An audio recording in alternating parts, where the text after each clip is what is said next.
श्री शिव महापुराण सप्तमी वायव्य संहिता पूर्व खंड अथ सप्तदशोध्यायः। ब्रह्मा के आधे शरीर से शतरूपा की उत्पत्ति तथा दक्ष आदि प्रजापतियों की उत्पत्ति का वर्णन। वायुदेव ने कहा, इस प्रकार मैथुनजन्य सृष्टि करने की इच्छा वाले प्रजापति ब्रह्मा सदाशिव से पराशक्ति प्राप्त कर स्वयं भी आधे भाग से स्त्री तथा आधे भाग से पुरुष रूप हो गए। जो नारी रूप अर्ध भाग था उससे शत रूपा प्रकट हुई। दूसरा जो पुरुष रूप अर्ध भाग हुआ उससे ब्रह्मा ने विराट का सृजन किया। उसे ही पूर्व पुरुष स्वयंभुव मनु कहा जाता है। उन देवी शतरूपा ने अत्यंत कठोर तप करके उज्ज्वल यश वाले स्वयंभुव मनु को पति रूप में प्राप्त किया। शतरूपा ने उन्हीं मनु से पुत्रवानों में श्रेष्ठ प्रियव्रत और उत्तानपाद नामक दो श्रेष्ठ पुत्रों और महाभाग्यशालिनी दो कन्याओं को उत्पन्न किया, जिन दोनों से ये प्रजाएं हुईं।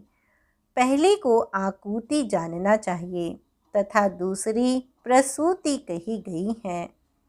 प्रभु स्वयंभुव मनु ने प्रसूति नामक कन्या को दक्ष को तथा आकुति को रुचि नामक प्रजापति को प्रदान किया।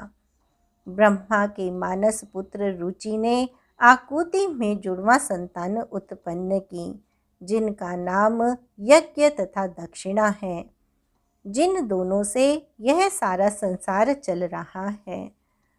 प्रभु दक्ष ने स्वयंभुव मनु की कन्या प्रसूति में लोक माता स्वरूपा 24 कन्याओं को उत्पन्न किया।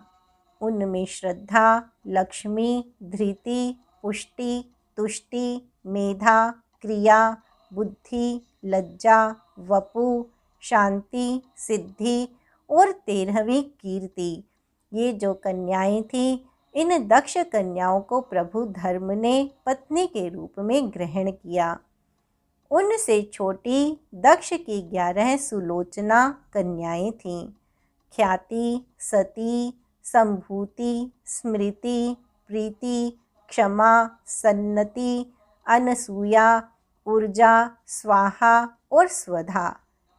हे मुनि श्रेष्ठों, भृगु, शर्व, मरीचि, अंगिरा, पुलह, क्रतु, पुलस्त्य, अत्रि, वशिष्ठ, पावक तथा पितर, इन मुनियों ने ख्याति आदि कन्याओं से विवाह किया। धर्म से पूर्वोक्त 13 कन्याओं में काम से लेकर यश पर्यंत काम, दर्प, नियम, संतोष, लोभ, श्रुत, दंड, प्रबोध, विनय, व्यवसाय, क्षेम, सुख और यश, ये 13 पुत्र क्रमशः उत्पन्न हुए। जो संतानें श्रद्धा आदि से हुई थीं, वे सुख स्वरूप थीं। अधर्म से हिंसा नामक भार्या में दुख देने वाली संतानें उत्पन्न हुई। अधर्म के निकृति आदि अधर्म लक्षण वाले पुत्र उत्पन्न हुए। इनको कोई स्त्री अथवा पुत्र नहीं थे। वे सभी नियम से रहित कहे गए हैं। धर्म को संकुचित करने वाला यह तामस सर्ग है। जो दक्ष की कन्या सती थीं, वे रुद्र की पत्नी हुईं।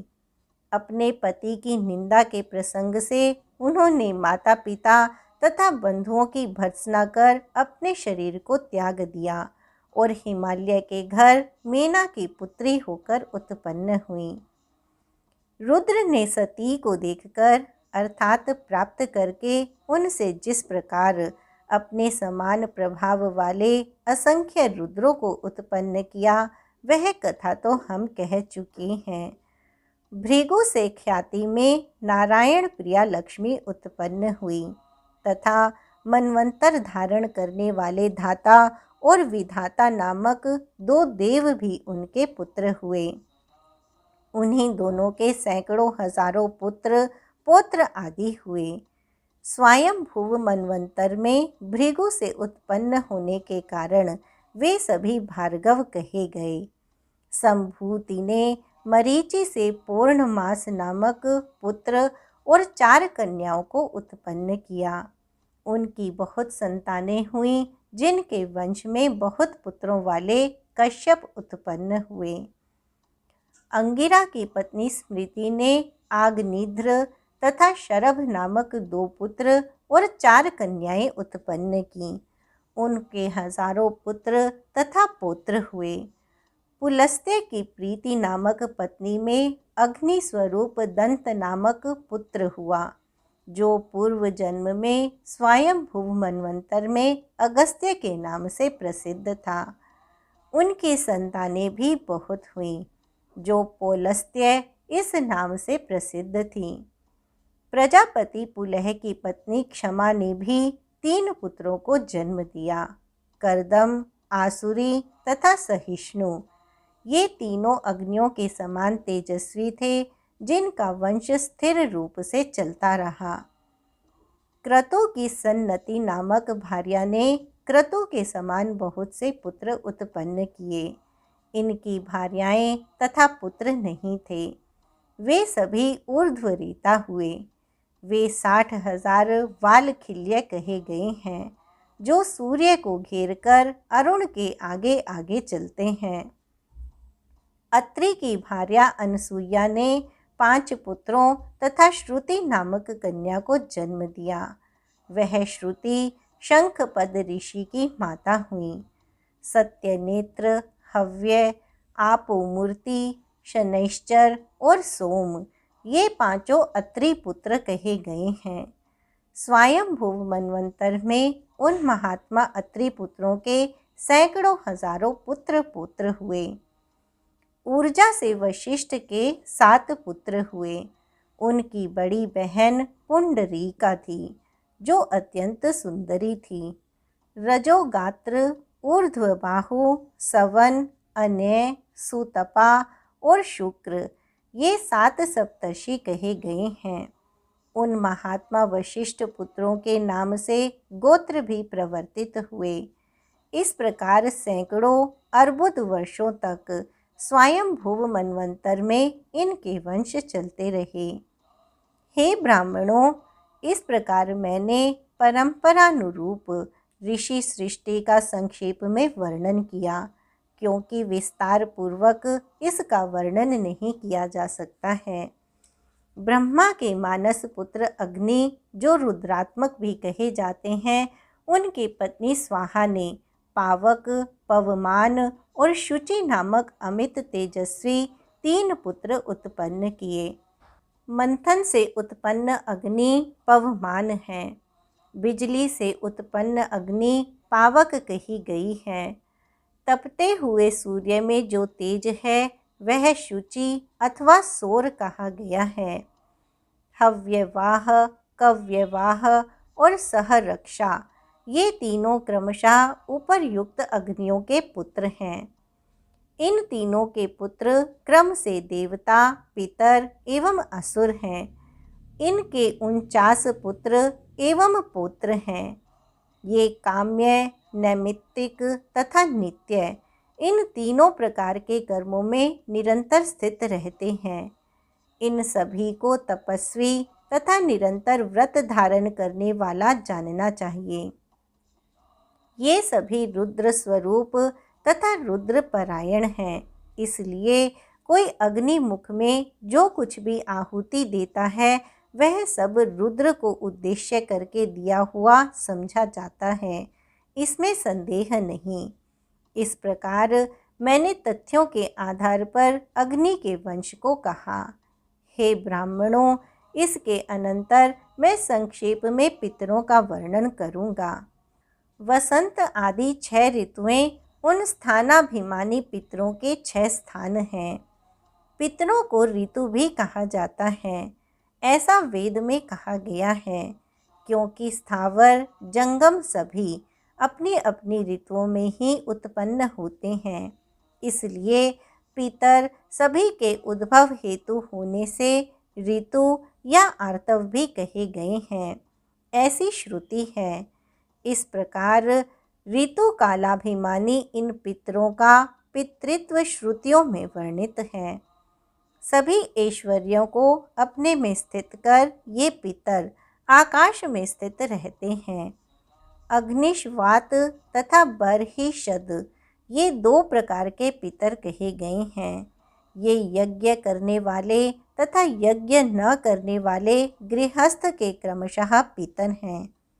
स्वधा ने पितरों से लोक विख्यात दो पुत्रियों मेना तथा धरणी को जन्म दिया, जिन्होंने इस संसार को धारण किया है। मेना अग्निशवात की पुत्री है तथा धरणी बर्हिषत की पुत्री है। मेना हिमालय की पत्नी हुई। उन्होंने मैनाक तथा क्रोंच नामक दो पुत्रों और गौरी तथा गंगा नामक दो पुत्रियों को जन्म दिया, जो शिव के देह से संयुक्त होकर संसार को पवित्र करने वाली हैं। मेरु की पत्नी धरणी हुई, जिसने दिव्य औषधियों से युक्त तथा अद्भुत सुंदर शिखरों वाले मंदर पर्वत को पुत्र रूप में जन्म दिया। मेरु का वही श्रीमान पुत्र मंदर अपनी तपस्या के बल से साक्षात श्री कंठनाथ शिव की निवास भूमि हुआ। उस धरणी ने पुनः वेला, नियति और आयति इन तीन लोक प्रसिद्ध कन्याओं को जन्म दिया। आयति तथा नियति भृगु के पुत्रों की पत्नियां हुईं।